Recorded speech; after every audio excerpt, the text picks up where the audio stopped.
perseverance type strength, like mental strength, but it also can be physical strength and endurance.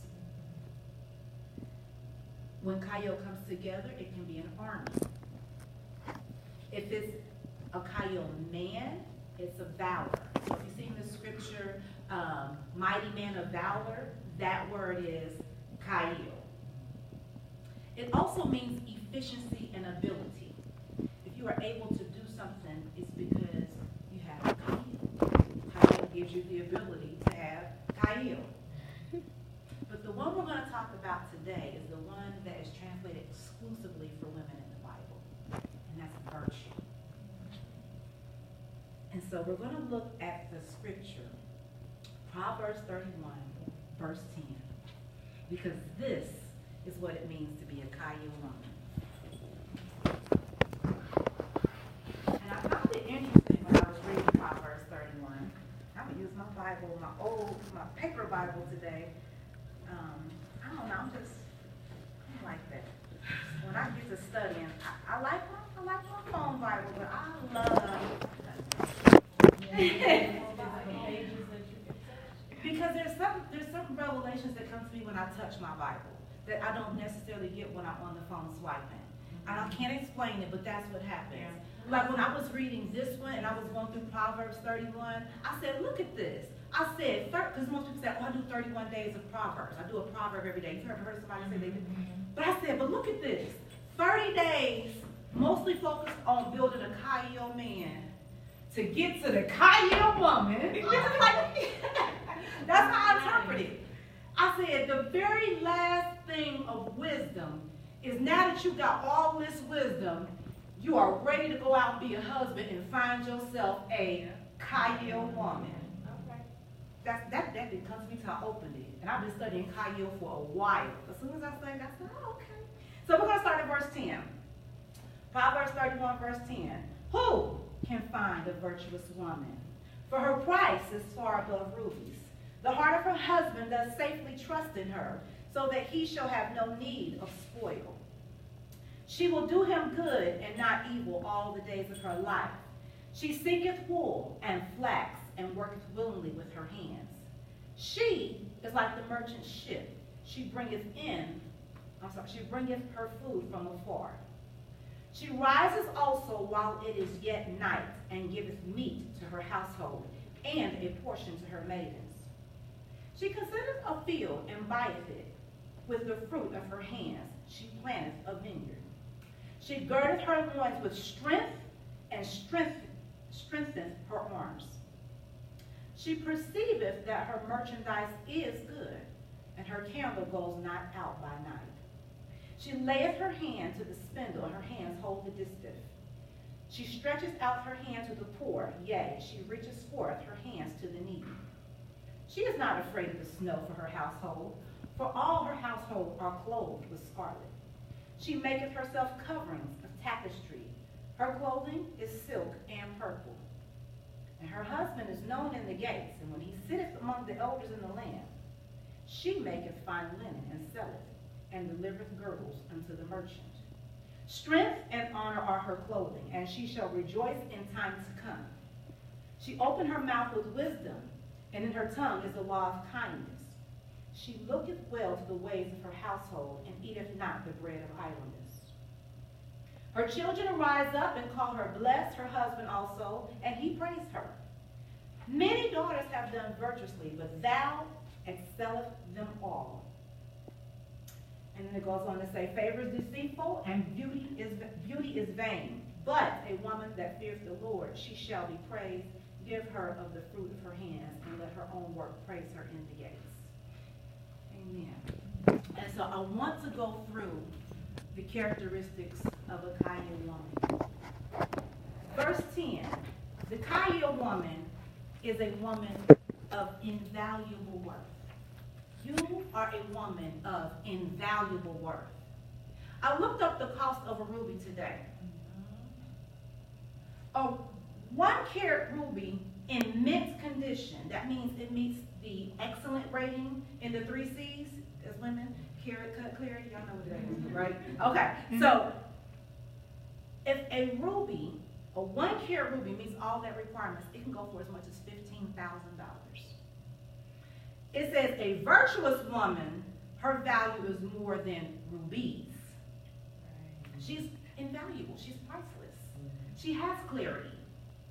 She is cut, right? And she's way more than a carat, right? So she's weighty. She's got value to her. In verse 11, it talks about her being a wife. And this is where I say I found it interesting that man was given 30 proverbs before he could find her. After you get these 30 and you apply them, you can go look for her, and this is what she shall be. Right? So when she is found to be a wife in waiting. Who's single? Wife in waiting. So as a wife, there are things that you can be doing in waiting. You're going to be virtuous and faithful. What does that mean? It means that you exhibit moral excellence. It means what is good, as defined in the Bible, is your lifestyle. You're not different because you're this crowd versus this crowd. You're the same. One of the things that people at my job, when they look at me, they go, "You are so consistent." And if someone says something against me, I don't even have to come to my defense. They go, "That don't even sound like Fowler," because they know I walk with an integrity. And if I get into an argument, I'll be like, "You know what? I don't even have to defend myself. Google me. You won't find anything." See if that matches what is out there in the public, because you can Google anybody and find anything, anywhere. And so that's one of the things that I say. I say, Google me. I say, if you don't believe I am who I say I am, search me. You have my permission. You will find nothing but positive things. Because when you walk in moral excellence, you can tell people that. You just can. And so you want to make sure that your word is what you say it is. You are who you present yourself to be at all times. Because quite honestly, people will call you on it. And people will Google you. Because I've had kids say, "Miss Fowler, one thing I found on you was that day you walked out of class because that boy was being disrespectful." I was like, "Who recorded that? I'm going to find them." But I didn't say a word. They said the funny thing is, they said it's out there on social media, but I didn't say anything. It's just me packing up my stuff like, I am not going to take this. And I packed up. I didn't slam anything. I straightened up my desk, and I left. I said, "I will be back when you know how to treat me." And when I went back, they treated me a whole lot different because my character goes before me. And that's what we want to show as Chayil women. We have character. We have moral excellence. But look at verse 13. The Chayil woman is creative. She is making things with her hands.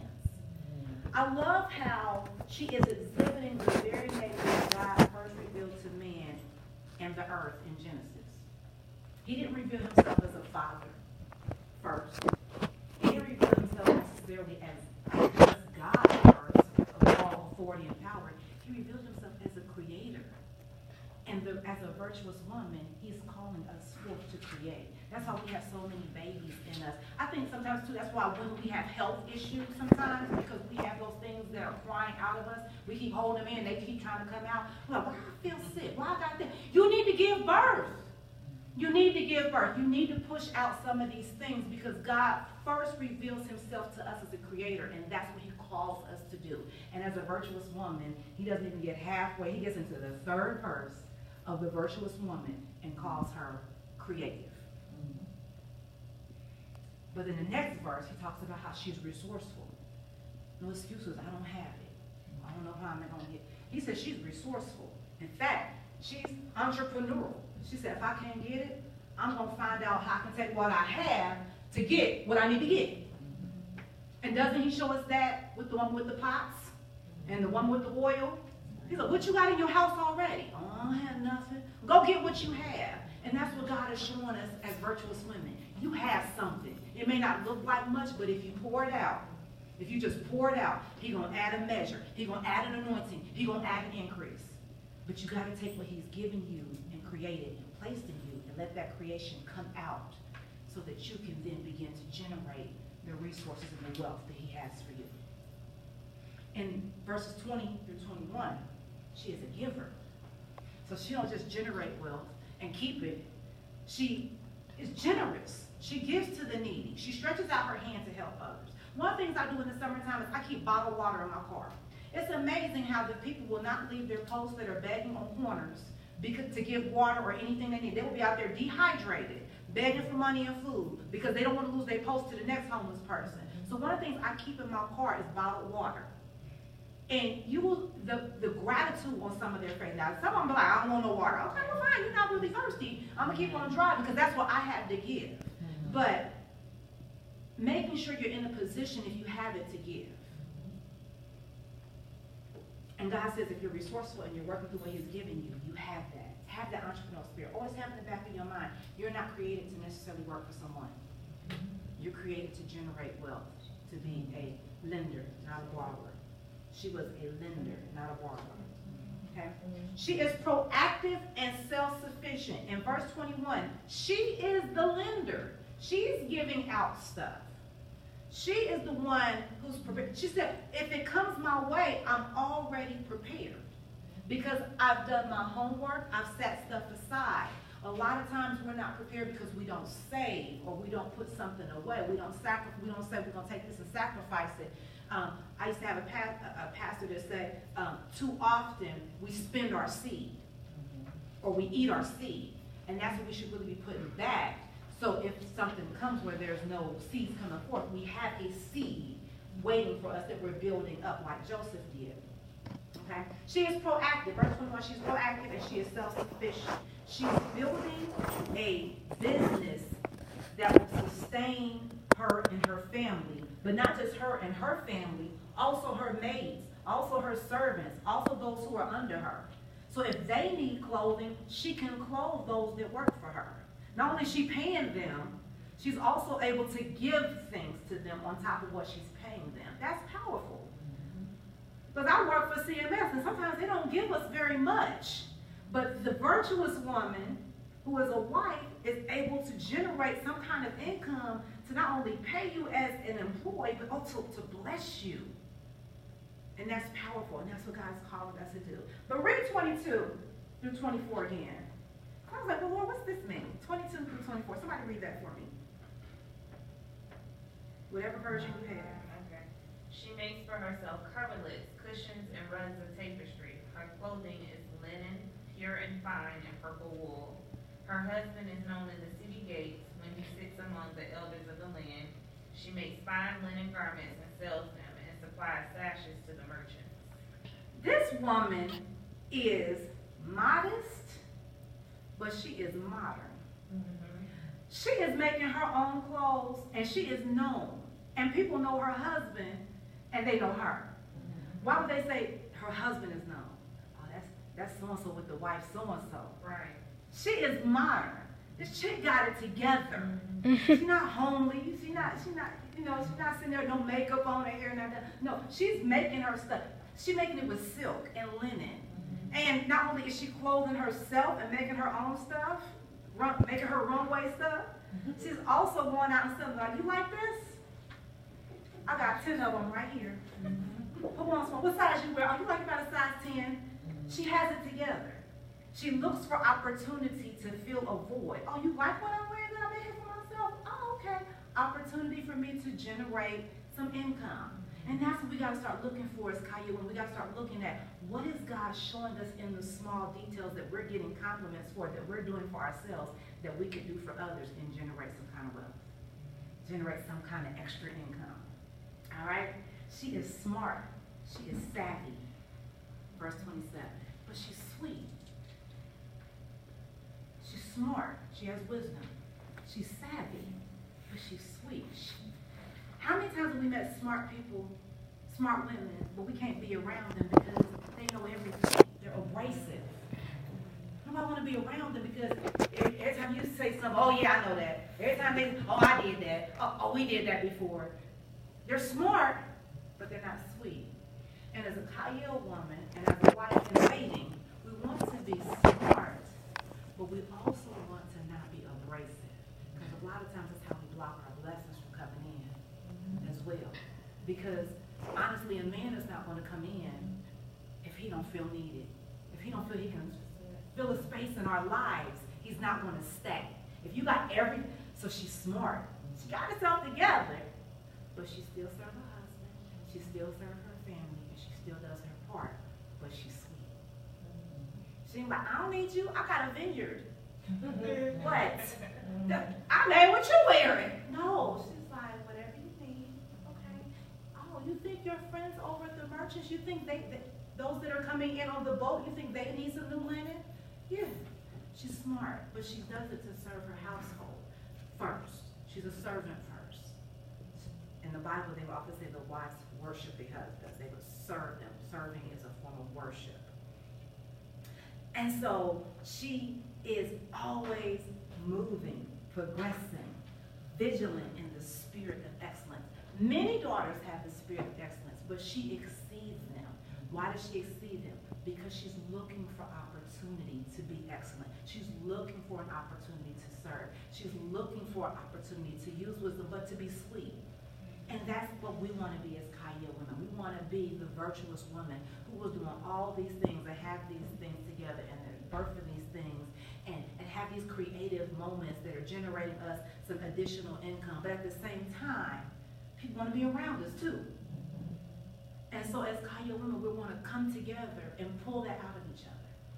We want to go forth and we want to forge a sisterhood that if you have this idea, that we push you into it. One of the things I love about being friends with Phoenicia is when I buy a pattern, because I sew and she sews, and I wasn't sewing a whole lot when I met her, but now I feel this pressure to sew more because she's like, girl, I'm sitting at the sewing table. I'm like, me too. Girl, yeah. She's like, I'm setting me up a sewing schedule. Me too. If that's what you're doing and God is saying that to you, I'm going to take that from me. I'm not taking that as a competition, but I'm like, the Lord is speaking to her. Set up a sewing day. And so I told her, I said, okay, so on Fridays, I sit, and Friday evening, I cut. And then on Saturday morning, I get up very early and I sew. And I've set up this routine specifically because I felt kind of pressure, peer pressure, you know, from Chayil Phoenicia. But it's okay because she's pushed me and I've seen my skills get better and I'm much faster at what I'm doing. And now I'm at the point where I'm checking people's things like, girl, I can't believe I paid $75 for this. Yeah. And then we go, and it's awful. We go to conferences and we check their seams like, and we check the fabric type. Like, girl, this ain't nothing with that Joanne 499 jet set. Oh. And it's because as sisters we push each other, and that's what we want to be for y'all too. It's not exclusive. Chayil is inclusive. We want to do that for you. So when you out there making them shirts, I'm like, okay, you really need to invest in a cricket because you're paying somebody too much money for that. And for the same amount that you're paying for the cricket, you could be, for them shirts that you're making, you could buy the shirts, run it through your cricket, and iron it on yourself. Okay? And I can tell you how to get a rebate on that. So they don't ever have a sale, but they have rebates. So you can buy it at Joann's, get it when they do have a little sale, and then put your receipt into the rebate and get $50 back. So it only costs you about $200. I'm just saying. And that's what I did. That's how I know. But coming together enables us to have resources. So when I find out what you do, I'm like, girl, let me tell you what I know about what you do and how you can get them. I'm the discount queen. I'm always shopping. I'm cheap. It comes from my bloodline. I was like, only reason I paid $7 for this last bar that I bought is because I could not find that fabric anywhere. And do you know, as soon as I got my hands on that fabric, I found it.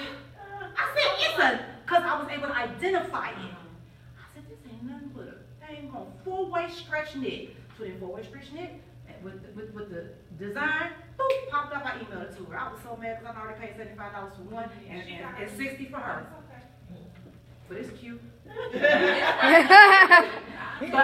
but if I would have found the fabric first, I wouldn't have had to because I know I can sew that. It's just a front and back and 2 sleeves, and that I can do with my eyes sleep now because she pushed me. And that's what we want to be able to do for you all. And so what does it mean? It means that when you find your purpose and you're walking in it, you feel as blessed as you are. You feel as blessed as you are so that you begin to then love on people. Because you don't feel the need to shrink. Sometimes we shrink back because we don't feel like we're fulfilling our purpose. We don't feel worthy because we know God is calling us to do something and we're not doing it. Not because we don't want to, because we don't know how to. People keep telling us we can't. So we shrink back insignificantly, and then we can't even accept praise. People say things to us. But once you start becoming in that Chayil, and you start being among sisters who are loving on you, and they're like, you gotta keep going, you gotta keep going, you gotta keep going, you got this, you can do this, I know it's hard. Then all of a sudden, you start being empowered, and you love on people, and you start praising people, and you start accepting the praise. And that's where we want to get you all. We want to get you to a place where you feel the praise, and you feel the blessing, and you want somebody else to feel that. That's how I feel when I operate in the prophetic. I'm like, you don't operate in the prophetic? You better come over here and get some of this prophetic. Girl, you don't know what you're missing. Like, I am just that person. I'm just like, come on and get, you know, people that's not saying, you better come over and get some of this Jesus. You do not know what you're missing. And people look at me like, how you going to get some? You can come over and get some of Jesus. You got to come here, let me help you. Come over here and sit with me and Jesus. The kid's like, I want to sit with you and Jesus. Choice. So true. But when you start feeling that, you know, that's what you want to rub off on your sisters. And that's what they was people like, yeah, I want to come back. I want to be among this group. Because we're going to be realists. And if your attitude is not right, we're going to love on you. And we're going to get you healed. We're going to get you delivered. And we're going to let you know whatever anybody else said about you, it don't matter. Because you are a Chayil. And our purpose is to go forth as a force and do what God has called us to do. And we have purpose in kingdom. We just do. So what do we want to accomplish? I'm so glad you asked. My vision for Chayil Charlotte is that we are a sisterhood, but we are also known in our community. And so a couple of things that I want to definitely do is we're going to meet every other week. And when I told my apostle, she was like, are you sure? I said, we're going to meet every other week. I believe God. I believe God. I said, because I know what I need. And I know I've been to many churches and I don't get it. And if it's just me and one other person in here, we will have a Chayil meeting. If it's me and my 2 kids, we will have a Chayil meeting on the 2nd and the 4th. We just will. Because I believe God, and I believe that we're releasing something different in Charlotte. I believe we're doing something different that the body of Christ has yet to tap into, that they need to tap into. Women have a place. And so I see us meeting, but I also see us quarterly coming together just to fellowship, doing a very nice brunch or a nice luncheon on a Saturday. I've already got it scheduled. I'm just trying to get a guest speaker. We're going to call it a Chayil Masterclass. And that's when you can bring your male friends if you want to, so they can see what we're doing. If you don't want to, you don't have to. If you want to bring somebody that's maybe not necessarily a Christian, because, you know, food, people don't usually turn down food, but that'll be how we generate funds. Chayil never costs anybody to come into. So the way that we generate funds is quarterly we do a brunch or luncheon. In December, so our first one will be in September, the 22nd, if you want to write that down. I also put it out. You guys will get first information since you're here. It'll be the 22nd. It's going to be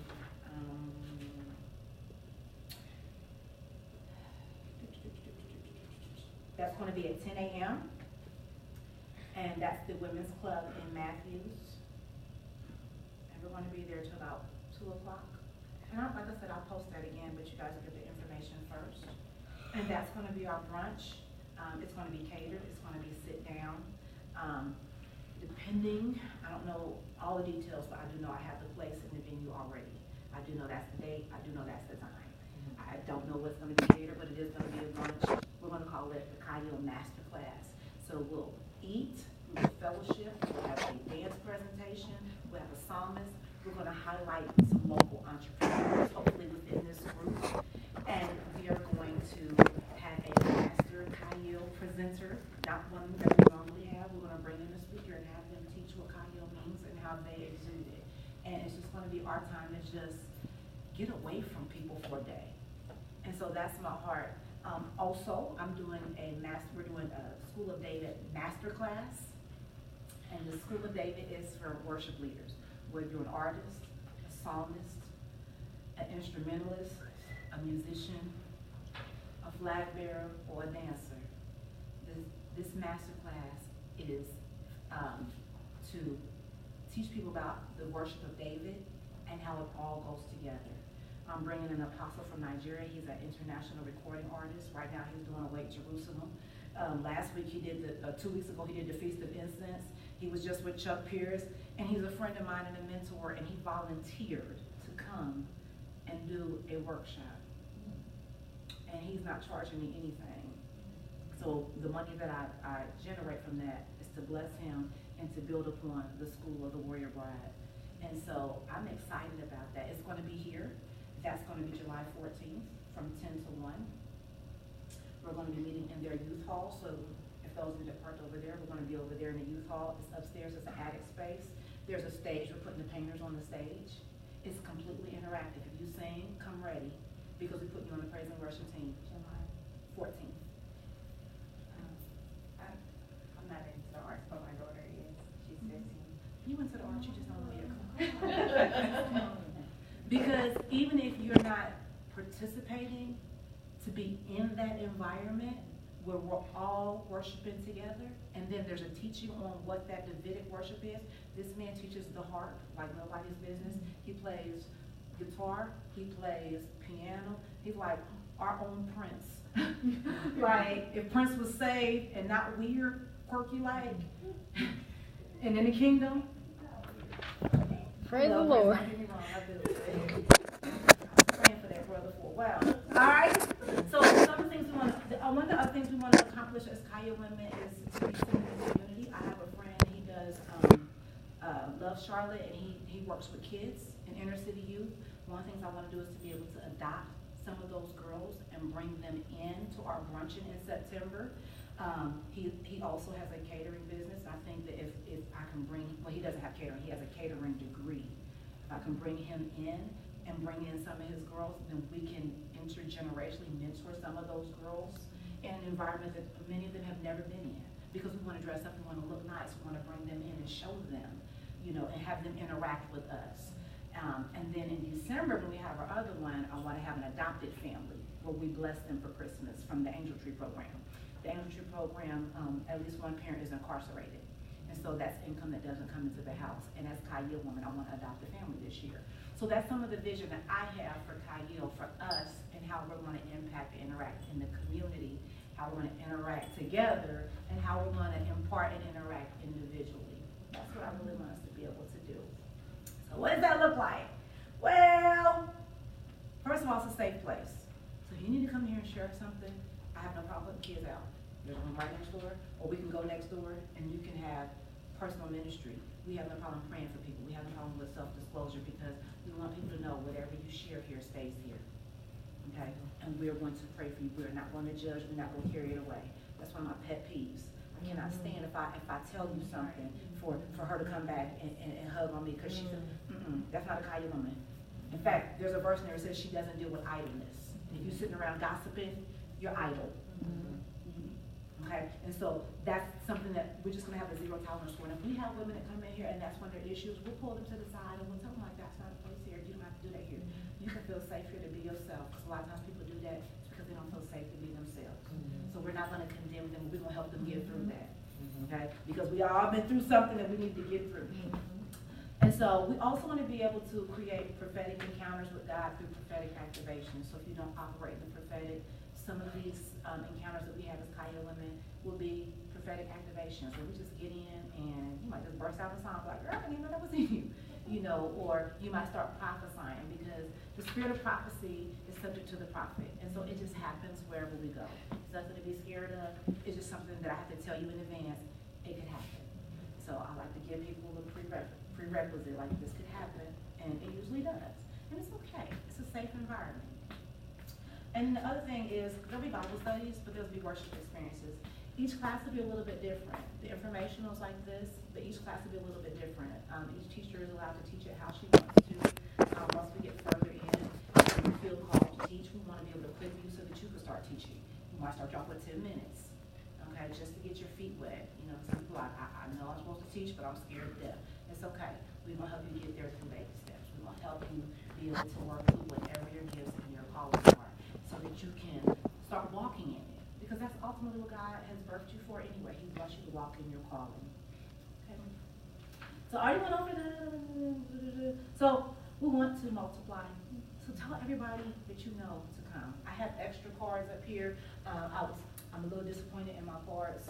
Walgreens cut them short on the left and the right, but I'm gonna have some postcard size ones made, and then so every time we meet, I'm gonna try to have them handing out to people, invite them, tell them to join Facebook, tell them, you know, show them the video, pass the video, even if they not safe, pass them the video. I got people like, I don't know what Chayil is, but that video, it struck me. I'm like, good.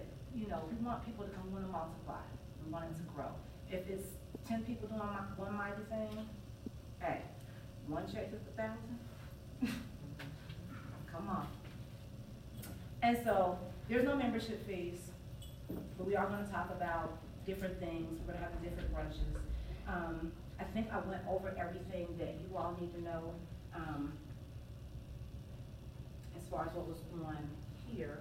Oh, and I will always post on Eventbrite and Facebook when we're meeting, if we cancel any meetings.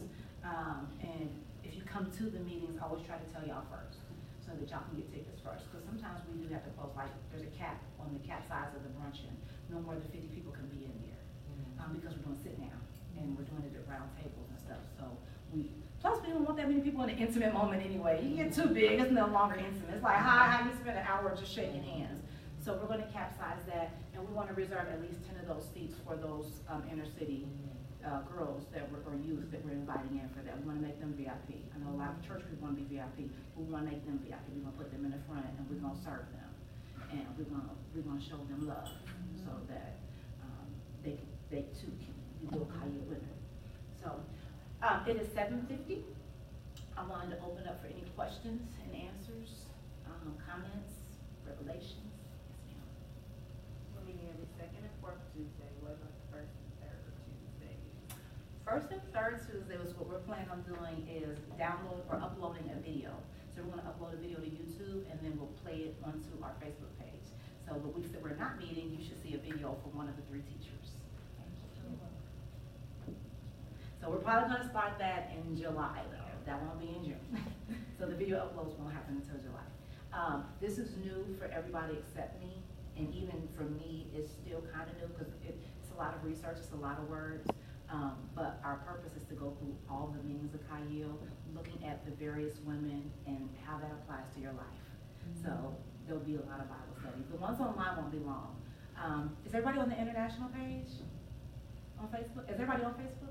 If you're not on Facebook, it's okay. There's an International page that we're connected to. So if you leave here and say you move to Denver, there's a Chayil women's group forming in Denver, or you can form your own.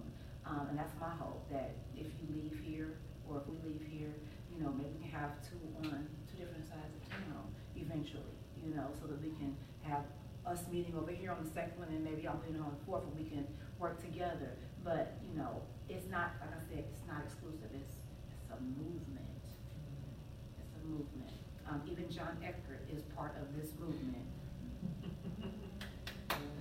You know, jumped on the bandwagon with us. Okay. Did you see him with Apostle Pamela? Yeah. So that video is on the Chayil International page. If you're not there, you can just go in Facebook, you search Chayil Charlotte. Our page will pop up, and then you can join that page so you can follow and get all the announcements and the events there. Okay. Anybody else? So what do y'all think? Y'all ready to join the force? Yeah. Yeah. You don't have any questions, comments? You got any comments? They're like, it's quiet. No, it's something you said and I didn't like.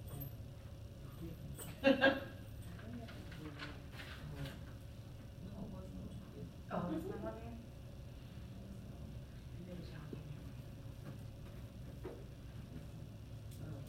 Any event we were talking about? Just something she was saying.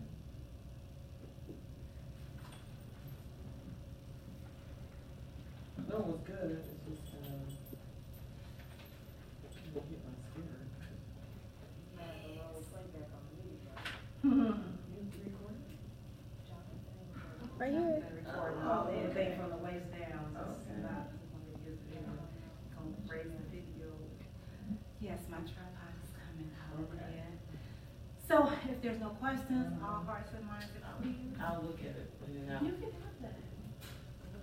If they want, I can email it. I have it. I have a second. Okay. Yes, ma'am. Tanisha, what you supposed to say? for allowing us to come together tonight as Chayil women. We ask that you look on us all as we travel to our different destinations. God, we ask that you give us safe and traveling mercies. Protect us as well as the other drivers around us, God, from any hurt, harm, or danger and any calamities to us and even our vehicles, God. God, we're asking that as we leave here, that the word is planted in our hearts so that it will be growing as we leave. And when we come back together, we'll be stronger than we were before. And that when we leave, we'll also have this new joy that we have found together just by linking up. So God, we ask that you just protect us and let us continue to grow together spiritually in Jesus' name. Amen. Amen.